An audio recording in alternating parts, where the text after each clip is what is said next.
My name is Stephanie. I'm 32. It's Christmas dinner. The table lined with crystal and silver. My mother raises her glass, her smile hard as frost. You're not on the will anymore. The words fall clean, like a blade over china. The envelope lies between the plate's ivory paper. Embossed crest, her signature neat and final. My brother leans back, grinning. My father clears his throat and looks at his watch. A lawyer sits at the far end, silent, marking the moment with his pen. The chandelier hums. Steam rises from untouched plates. My breath holds in my chest, perfectly still. A muscle in my hand twitches once, then stops.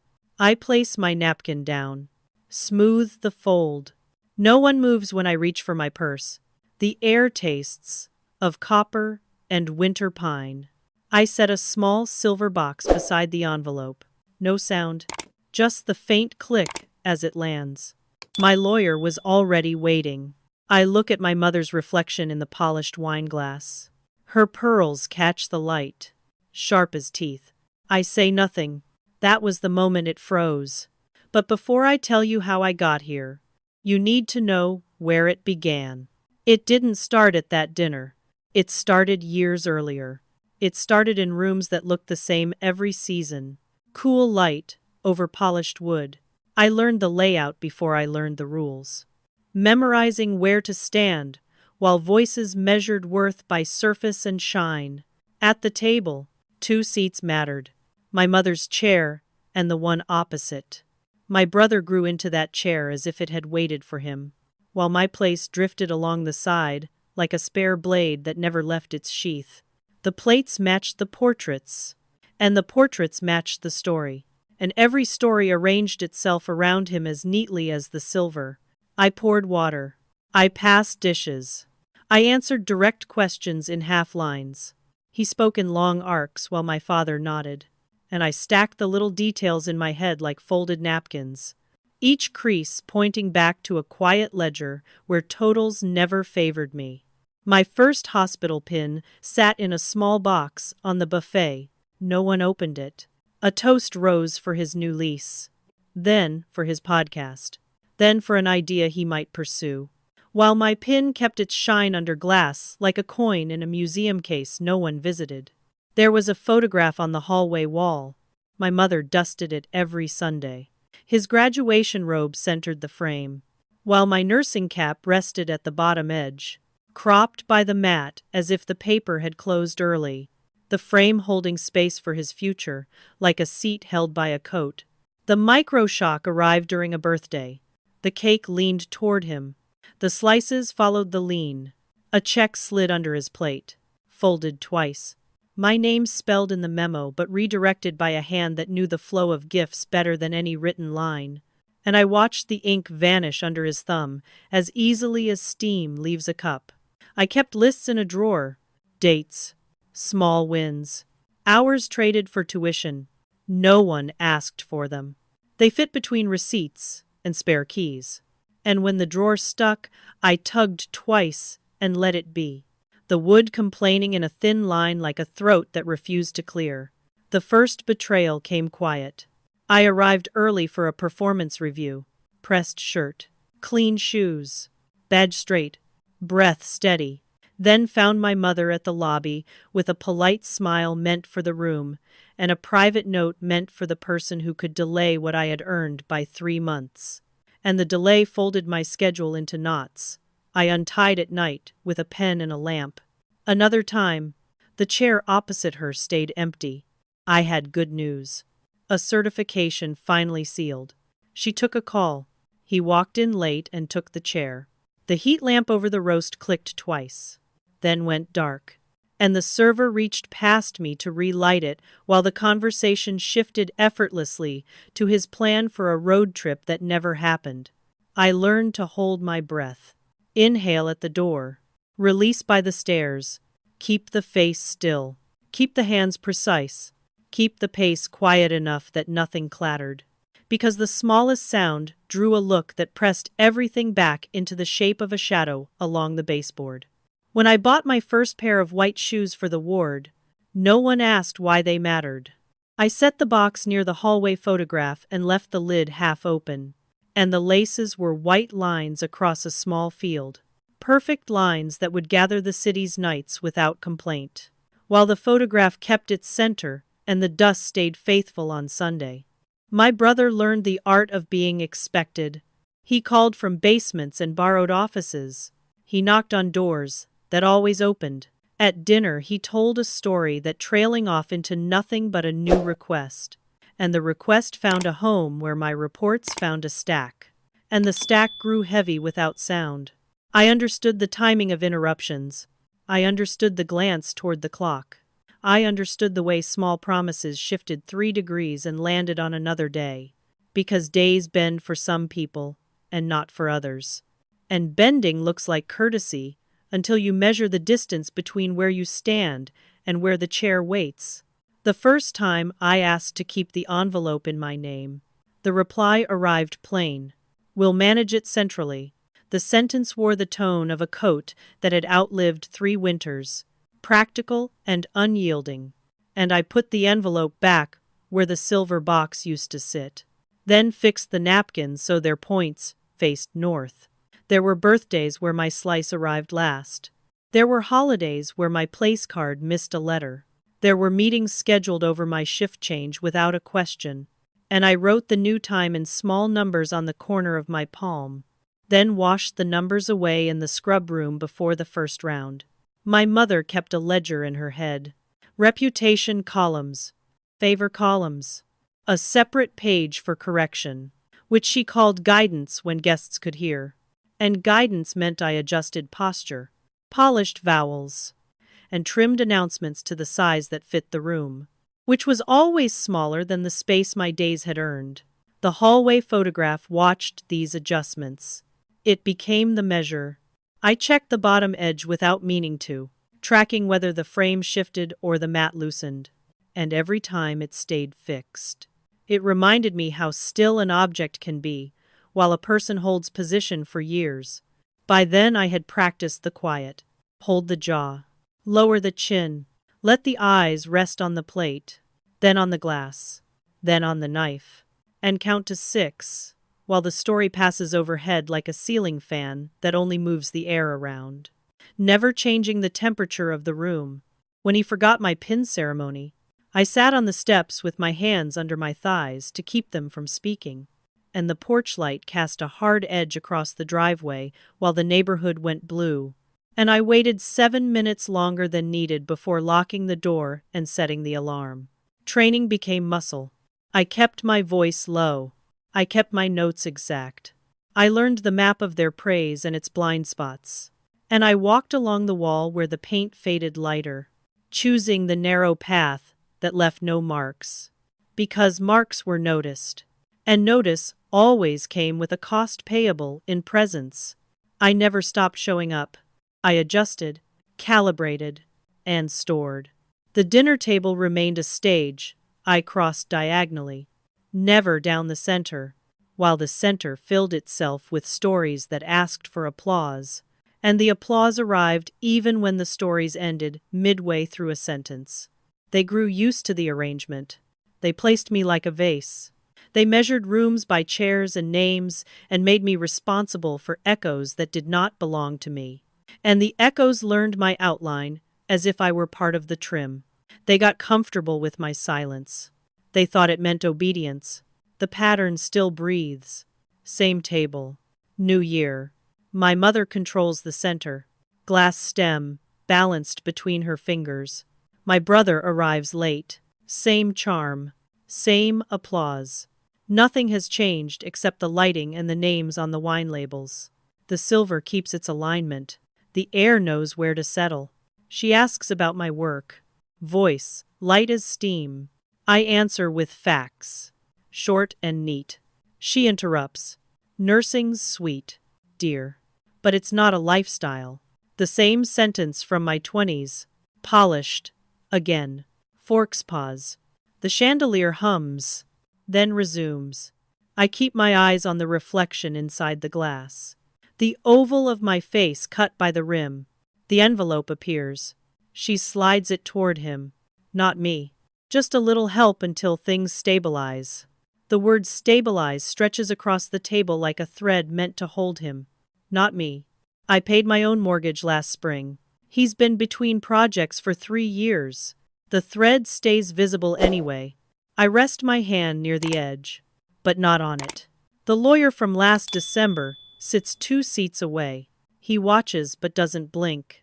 My father pretends to search for salt. The chair legs scrape once, twice, then stop. Even the waitstaff learns the pattern: pause when she speaks, resume when she smiles. She praises his initiative. She lists his potential. She folds my promotion into background noise. You must be exhausted, she says. Soft, but precise. Doing all that shift work. She says it. She says it again. She says it once more. Each time, the same tilt of the head. Same measured pity repackaged as care. The room hears only melody. I hear inventory. Dinner stretches. Dessert plates replace main courses. My chair feels shorter. The air thickens near the curtains. A waiter sets down coffee. Hesitates. Leaves one cup untouched. It cools beside me until a skin forms across the top. Pale and complete. Later, she calls for a toast. My brother raises his glass. Liquid, trembling at the edge. To family, she declares. The room echoes. I lift mine late. The crystal catches the light, fractured into thin silver veins that move across the ceiling. I watch the movement instead of the faces. The unfair exchange becomes ordinary. I bring documents. They bring opinion. I bring results. They bring reassurance. She gathers the narrative like thread and rewinds it until every win becomes coincidence. The applause lands on the wrong side of the table again. Guests laugh. One reaches for another roll. The waiter clears my untouched plate. The chair beside me empties as someone steps away to take a call. And the space left behind carries their perfume longer than their presence. My hands remain folded. The line comes during a toast that isn't mine. She holds my envelope, the one marked for a donation I arranged, and passes it to him with the same phrase. He'll handle it for you. The same handwriting crosses the line at the memo. My name, overwritten. The ink still wet enough to shine under the light. That's when it breaks its shape. Nobody stops her. The lawyer's pen moves. My father adjusts his tie. My brother pockets the envelope with a half smile that doesn't reach anywhere. A chair scrapes again. The sound slices the air, quick and surgical, then disappears. My breath doesn't. It waits under my ribs. I taste metal from the fork I haven't used. Her pearls reflect each movement. Tiny moons, turning with every gesture. She says we should all be grateful for stability. She says we should keep family first. She says reputation holds everything together. She said it. She said it again. She said it once more. The room joins her rhythm. Laughter follows like echo in a hallway. I hear the plates align themselves against the cloth, the smallest clicks marking agreement. It sounds rehearsed, like prayer in a language that forgot meaning. When she stands, everyone stands. When she sits, we fold back into our places. My brother leans in to take another piece of bread. Crumbs fall across the white cloth like static on snow. I brush none of them away. I excuse myself quietly. No one stops me. My chair slides back without sound this time. At the door, I look once at the table. Perfect, bright, unchanged, and note the envelope's absence. Something in me stops listening. The next morning unfolds like nothing happened. Coffee, window light, the hum of the refrigerator. I rinse the same cup twice. The day wears its ordinary face, soft and unreadable. Emails blink on the screen. Uniform and hollow. I answer 2. Delete 5. Watch the cursor blink like a pulse under glass. At the hospital, corridors hold their steady rhythm. The scent of antiseptic, the low hum of fluorescent tubes, the small metallic clicks of shoes over tile. I move through it all like an image on replay. Precise. Aligned. Untouched. The body continues what the mind already rewired. The fork taps once against a tray. I note the sound, not the source. A nurse laughs by the vending machine. A sound folded in distance. My phone buzzes once, then stops. The screen shows my mother's name. I let it fade. I watch the number dissolve into blankness, as if the device exhaled and forgot. At home, the table is clean. The silver box I once placed there now holds paper clips. The space where the envelope sat is just light on wood. I breathe once. Shallow. Steady. The silence no longer presses. It sits beside me like a still lake under frost. I start to collect small pieces. Receipts. A copy of the deed. Notes on letterhead folded into a plain folder. Each page slides cleanly inside. Edges. Aligned. Motion. Exact. The lamp hums a low thread of sound. Dust drifts through the beam.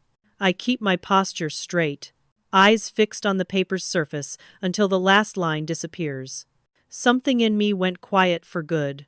I continue the day as scheduled. Laundry. Dishes. Sorting mail by weight instead of sender. The mundane turns sharp in its symmetry. Every action, a boundary drawn in silence. The neighbor's dog barks once, then stops. The echo lingers longer than the noise. I take the folder to the table, tap its edge against the wood until it squares perfectly. A small gesture, but exact. Control lives in these inches, the difference between reaction and precision. The chair creaks as I sit. The creak sounds like a memory closing its hinge. Outside, winter sunlight lowers itself onto the blinds.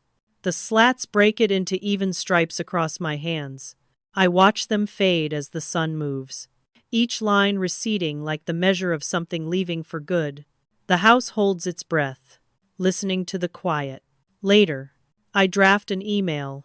No greeting, no subject, only attachments. My fingers move slowly, pressing each key as if confirming weight and intention. The cursor pauses, blinks twice, and stops on its own. I don't send it yet. I save it to drafts and close the lid. Dinner is silent. The hum of the heater. The clink of a single spoon against porcelain. I eat half, wrap the rest. Label it with the date. The handwriting is straight. Letters evenly spaced. Even the air feels measured, thin and exact. The night folds around the house. I leave the lights low. On the counter, one envelope waits. Blank.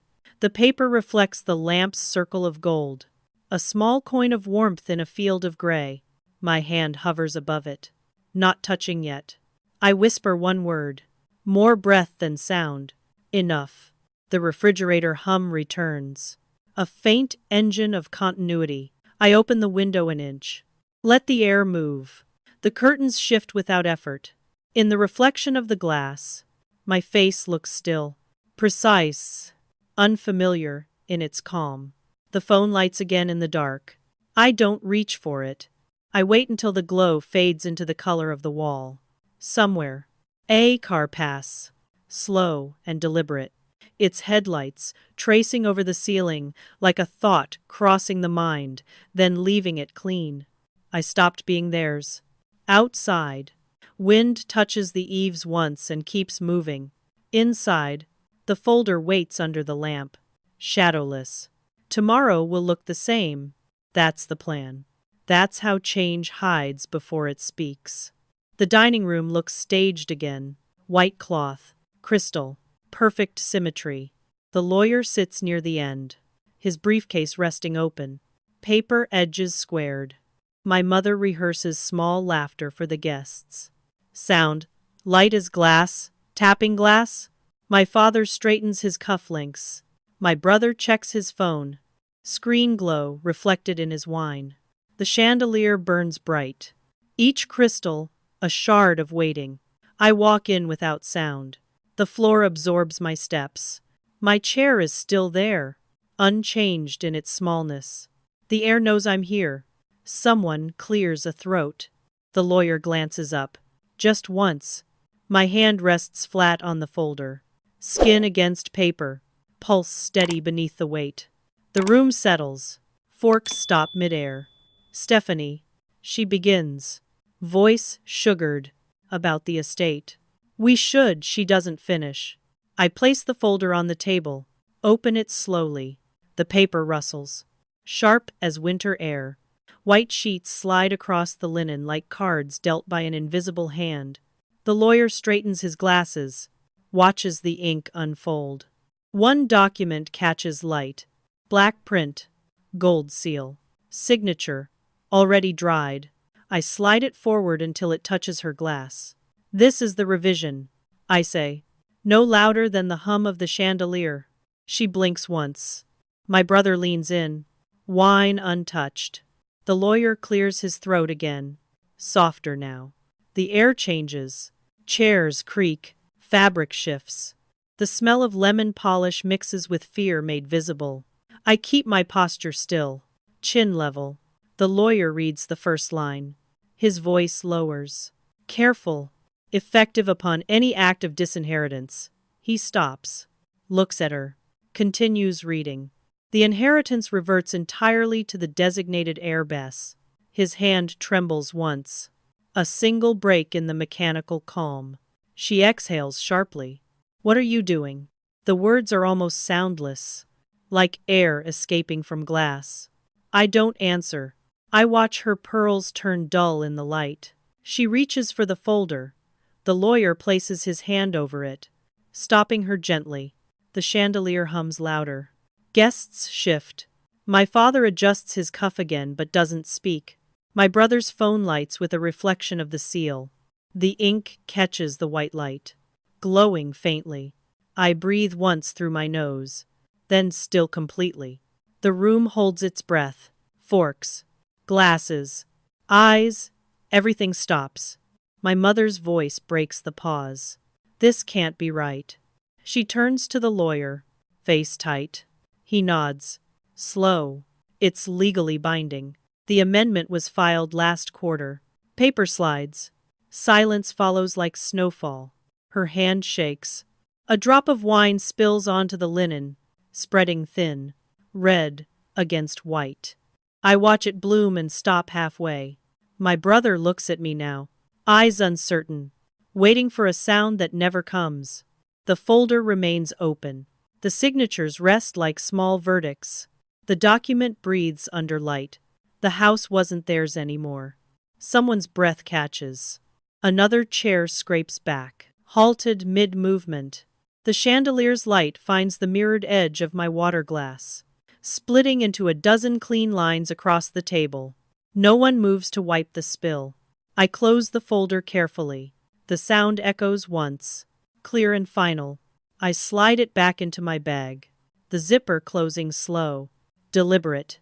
The lawyer nods toward me, almost invisible. An acknowledgement of completion. She stands. But the movement carries no authority now. The room has already turned toward stillness. My father's mouth opens, then closes. The air between us cools. The distance sealed. I push my chair back. The legs make no sound. The table stays perfect behind me, white, silver, and one stain that will never fade. The chandelier hum returns to its usual pitch. I walk toward the door. Each step feels measured, not heavy, not light, just certain. At the threshold, I pause once, long enough for reflection to catch up. My hand brushes the edge of the door frame. Light pools on the floor like glass poured thin.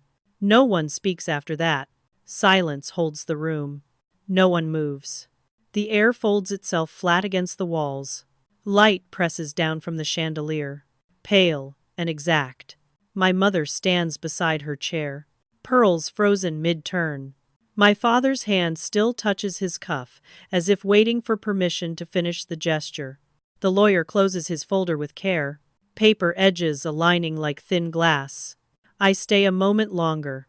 Chairs rest crooked, plates cooling under untouched food. A fork rolls once, stops near the edge. It's sound, small and final. The guests don't look at me. They look at their hands, their napkins, anything that isn't light. Even the air hum quiets. I reach for my coat. The fabric whispers against the chair. My mother exhales. It's not a word. Just air leaving a room that no longer belongs to her. She gathers the envelope, folds it twice, sets it back down. My brother stands, knocks his knee against the table, steadies himself, leaves without speaking. Their footsteps fade unevenly down the hallway, each one lighter, smaller, lost in distance. I wait for the last sound to fade. The chandelier hum returns. Steady again. The smell of lemon polish hovers low. My hand smooths the sleeve of my coat, pressing one wrinkle flat. Outside the window, snow starts without sound, flakes drifting slow across the dark glass. I gather what's mine. The folder, a single pen, the untouched glass of water. The lawyer nods once. No words, just that quiet acknowledgement that paperwork replaced conversation. I walk toward the door, my heels muted by the carpet. Each step measures the space between noise and meaning. At the door, I pause. The brass handle is cold under my palm. I turn it halfway, hear the latch click once, sharp and precise. Behind me, chairs shift as people remember movement. I don't turn. The air tastes clean now, thinner somehow. I open the door wider. The hallway light is softer, golden, fading to gray. A single bulb hums at the far end. My shadow stretches long over the polished floor, its outline calm, even. I walk the length of it without looking back. The sound of my steps mixes with the hum. 2 notes, finding a rhythm. Outside, air moves differently, cooler, honest. My breath fogs once, then disappears. The driveway glitters under thin frost. Streetlights throw pale circles across the snow. I step into one and stop, letting the warmth of the house dissolve behind me. Through the window, movement returns. Curtains drawn, silhouettes folding back into habit. The sound no longer reaches. I adjust my scarf, button the coat, keep my gaze forward. The night feels wider than it used to.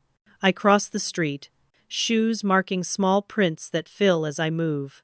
The wind carries nothing sharp, just the low sound of distance. My hand grazes the folder in my bag. Paper against fabric. Still, I reach the car. The door opens with a soft click. Inside, the world narrows to breath and glass. I start the engine. It hums low. The headlights wash over the house, flattening it into shape and shadow. The porch light flickers once, then holds steady. I wait until the road is empty. Snow falls steady now, thick and soundless. The windshield wipers sweep in even arcs, keeping time with the pulse of the engine. I drive slowly, the tires whispering over the powder, leaving trails that the wind begins to erase. The town lights blur in the rearview mirror, each one a small reflection of everything that used to speak too loudly. I let them fade behind a curtain of white. The silence inside the car feels alive, patient, exact. I reach the edge of the city. The road straightens, bordered by fields glazed in frost. A single bird crosses the headlights, wings, silent. A direction, sure. I keep driving until the house is gone from memory's reach. Peace doesn't need witnesses. The wind stayed behind me. The light didn't follow. Some stories end without sound, they just stop breathing.